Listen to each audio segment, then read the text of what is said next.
Estamos de volta com a última entrevista na nossa série aqui do RJ Primeira Edição com os principais candidatos a prefeito do Rio. Pela ordem definida por sorteio com a participação dos representantes dos partidos, a gente fecha essa rodada com Otávio Leite, candidato do PSDB. Obrigada pela presença. Edmilson Ávila também aqui na nossa entrevista, que tem tempo de 12 minutos com tolerância de 30 segundos. Esse tempo começa a contar, candidato, já a partir de agora.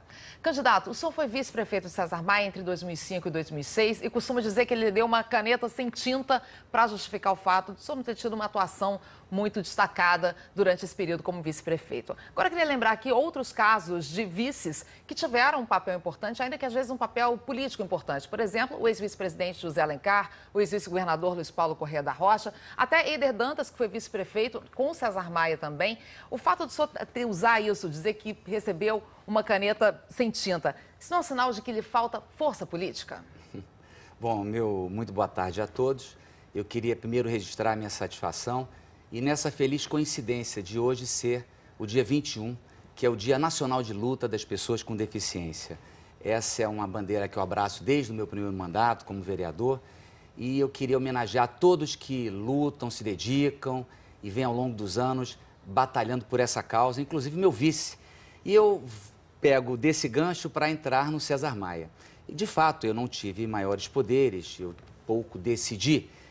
A rigor, uma proposta ele acolheu, que foi criar a primeira secretaria no Brasil em prol das pessoas com deficiência.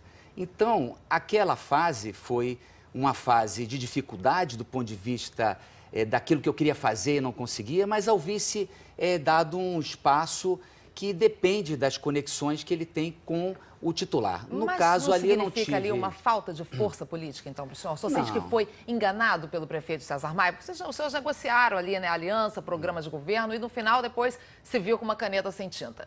Bom, de fato, as coisas não aconteceram como eu imaginava. Tanto é que, no meio do mandato, eu segui a minha estrada para deputado federal. Mas foram experiências válidas, eu amadureci, eu aprendi mais sobre a cidade, eu mergulhei nos assuntos do Rio de Janeiro e consegui dar esse passo que tem uma significância toda especial. Imaginei até que o atual prefeito pudesse melhorar a secretaria e não avançou. E nós agora é que vamos realmente voltar a colocar no estágio de prioridade absoluta as políticas em prol das pessoas com deficiência. Candidato, o senhor é um radical opositor aí do projeto da prefeitura da derrubada da perimetral, do elevado da perimetral. O senhor chegou a dizer aqui, me permita ler uma declaração do senhor, eu enveloparia, encheria de cores, luzes, para aquilo sair em revista do exterior de tão psicodélico, foi o que o senhor declarou. Mas como é que o senhor pretende aí convencer um empresário, abrir um restaurante, um bar de frente para o elevado, mesmo cheio de cores? A cidade tem um bom espaço, onde tem edifícios cujo metro quadrado é caríssimo, e está colado na perimetral. Você abre a janela, está na perimetral. Onde era a Bolsa de Valores do Rio de Janeiro, é um belo exemplo, nem por isso aquilo deixou de ser erguido. Nós vamos incorporar a perimetral no projeto do Porto Maravilha. E é evidente, precisa de um tratamento paisagístico. Isso se faz com alegria, se faz com arte, se faz com criatividade. Nós vamos fazer um concurso público e é evidente que vamos daí tirar uma saída. Eu imagino aí, é uma proposição minha, envelopar com muito plástico, luzes, e isso vai ser algo importante, fundamental. Se eleito, o senhor vai pegar o binário, que é a opção para o trânsito, já em construção, é uma obra cara.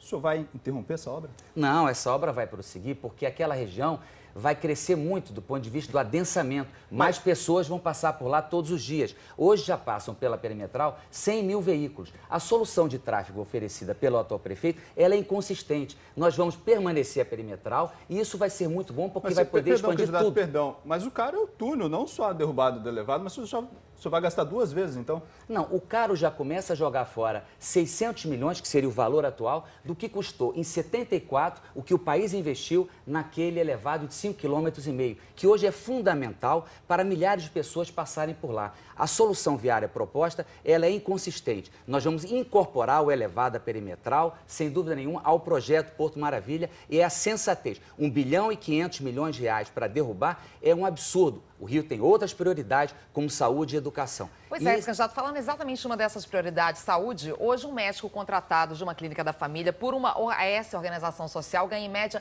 R$6 mil por mês. Agora, o senhor tem dito aí que no possível governo do senhor, as OAS não teriam um papel predominante. Como então atrair médicos para lugares como a Zona Oeste, que sofre com a carência de médicos, pelo salário do estatutário? No último concurso foi um salário de R$ 1.500. R$ 1.500, pediatra, 479 vagas oferecidas e apenas 28 toparam entrar. Um absurdo isso. Isso mostra o caminho errado. Nós vamos voltar à dignidade do médico, do salário melhor. Esses 1 bilhão que se gastam hoje com o OAS, nós vamos trazer para o viés específico do servidor público, do concurso público, ali funcionando diretamente. Mas, para lotar médicos, nós precisamos ir mais adiante. Nós vamos integrar as faculdades de medicina, nós vamos fazer um concurso específico para médicos residentes, fazer do Rio de Janeiro, nas mais variadas especialidades, um exemplo nacional de residência médica e na Zona Oeste, onde tem 1.700.000 cariocas, nós vamos implantar a primeira faculdade de medicina, num modelo totalmente moderno, muito interessante. Ainda que socorra muito e consiga já no ano que vem botar essa faculdade para funcionar, só teremos médicos formados por ela daqui a 6,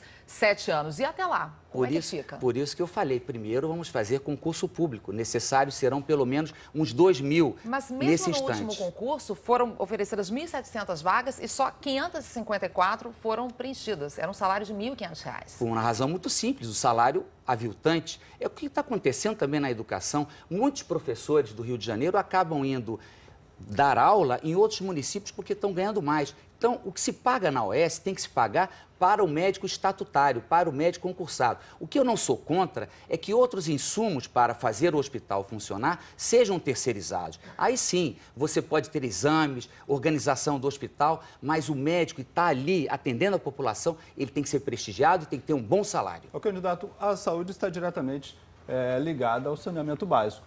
Mas lendo o seu programa de governo, o senhor não apresenta nenhuma proposta concreta sobre saneamento básico.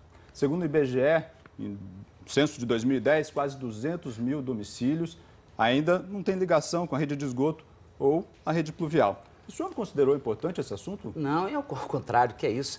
Eu falo da urbanização das comunidades, eu falo muito das praias, cujo problema e dos rios exatamente se vem da ausência do esgotamento sanitário. Essa é uma confusão que existe entre o Estado e a Prefeitura há muito tempo. Me permita concluir. Eu falhava o seguinte, é uma dupla atividade entre a Prefeitura e o Estado do Rio de Janeiro. Eu sou totalmente a favor de que a Prefeitura avance nas áreas populares em termos de saneamento básico. Eu falei de urbanização de comunidades, que é fundamental. Eu tratei especificamente o caso, como exemplo, da Rocinha, que a Prefeitura assumiu, disse que ia fazer e não fez. Ali está tudo poluído. Então, o meu programa, evidentemente, trata do saneamento básico, então, embora a SEDAI seja mais responsável por isso. Se eu me permita, olha, item 26, página 27, o senhor diz apenas promover parcerias para reduzir fortemente a carência de saneamento ambiental. Promover parcerias, não é um termo muito vago? Não. A Prefeitura tem que estar permanentemente... Não tem proposta concreta, candidato? Não, tem. A Prefeitura não pode andar sozinha nessa questão. A SEDAI tem que estar sempre ligada, porque tem água e tem o esgoto ao mesmo tempo. Então, esse programa de saneamento básico é algo que está incorporado. Eu fiz um programa de televisão especificamente sobre isso, Edmilson. Essa proposta esteja certa, faz parte e é uma das minhas prioridades. Candidato, falando um pouquinho da sua atuação como parlamentar, dos 46 deputados federais do Rio de Janeiro, o senhor foi o quinto com a maior proporção de faltas não justificadas nas comissões esse ano, segundo o levantamento da própria Câmara. Foram 18 ausências, sem justificativa, num total de 51 reuniões. Por que tantas faltas? Você está se referindo a várias comissões. O meu partido me indicou para muitas comissões. E muitas delas eu não tinha tempo especificamente de tratar, e outro suplente que ia. Então, o que importa é o que efetivamente eu fiz. Eu sou deputado com o maior número de projetos, eu tenho leis importantes, eu formulo emendas a medidas provisórias, são múltiplas. Então, a minha atuação parlamentar, ela me dá dignidade, eu me permita a licenciosidade, mas fui escolhido, foram pouquíssimos, entre os 100 parlamentares mais atuantes do Congresso Nacional. Eu defendo muito o Rio de Janeiro no Congresso Nacional. Mas, candidato, e quero agora no Rio de Janeiro defender aqui. Só numa comissão, Comissão de Turismo e Desporto, foram 37 sessões e 15 faltas. Havia muitas sessões fora do Rio de Janeiro, inclusive, que foram visitas externas a questões de Copa do Mundo, que eu julgava que não era necessário ir. Não há menor problema e não afetou o mínimo, a minha atuação parlamentar, Mas que foi reconhecida pela imprensa nem brasileira. nessa comissão não era melhor ter passado para outro deputado? Não. Então, até porque, segundo o regimento da Câmara, com 25% de faltas, que foi o caso, o senhor já pode ser até excluído da comissão. Mas olha, havia sempre um suplente do meu partido. O partido sempre indica dois titulares, 2 suplentes. Não houve nenhum prejuízo para a representação do partido naquela atuação. E se eu não estava ali, eu estava em outro lugar fazendo alguma coisa. A minha vida é muito aberta, transparente e a minha atuação parlamentar é reconhecida, desde os idos de vereador. Nessa cidade, eu sou autor de mais de 120 leis que revelam a minha posição, a minha opinião sobre vários temas. Hoje, o Dia do Deficiente, de luta, o que há de lei na cidade do Rio de Janeiro em prol dos deficientes, eu me orgulho muito de ter sido, boa parte, o autor. Vamos falar um pouquinho, então, dessa posição do senhor. O senhor é rompido com o César Maia, o senhor critica a aliança entre o DEM e o PR. Aqui no Rio de Janeiro, o senhor é oposição ao PMDB. Em nível federal, o senhor é oposição ao PT. Que partidos sobraram para o senhor aí, se eleito, formar uma colisão na Câmara? Eu acredito na força das boas ideias e é com ela que eu estou apresentando na campanha. A campanha agora está aquecendo para valer. As minhas propostas estão dando muito frutos, reconhecido na rua a cada instante. Eu, quando ganhar a eleição, eu facilmente conseguirei um apoio em função de propostas concretas nos partidos que nós vamos dialogar. Isso não será nenhuma dificuldade. Mas, candidato, normalmente, quando as alianças não são feitas em torno de um projeto maior, depois elas se fazem em torno do toma lá da cá. Aí que surgem os mensalões do PT, do PSDB, mineiro. Isso não pode acontecer com o senhor? Não, com coisas completamente diferentes. O Supremo Tribunal Federal está julgando o mensalão do PT. Essa questão de Minas é uma outra história que não tem nenhuma vinculação a esse aspecto. O caso do Rio de Janeiro, na minha vitória para prefeito, será facilmente resolvido. Eu fui vereador, eu discuto os assuntos com transparência e tenho certeza que farei um governo com maioria em prol do Rio de Janeiro, sem problema nenhum. Já que o senhor está falando aí em vitória, quero lembrar que os dados das pesquisas. O senhor começou com 4%, agora está ali entre 2%, 3%. O senhor esperava mais? Não, é agora que espero mais. É agora que as pessoas estão refletindo sobre o momento, as propostas, cada um apresentando as suas propostas. Eu estou fazendo uma campanha propositiva. Em cada setor eu tenho algo concreto para resolver. A questão da educação, nós vamos fazer algo muito importante. 2 professores em cada sala de aula. A alfabetização tem que acontecer. É um absurdo, é inadmissível o aluno chegar passar da alfabetização sem estar alfabetizado, chegar no 3º e 4º ano sem dominar o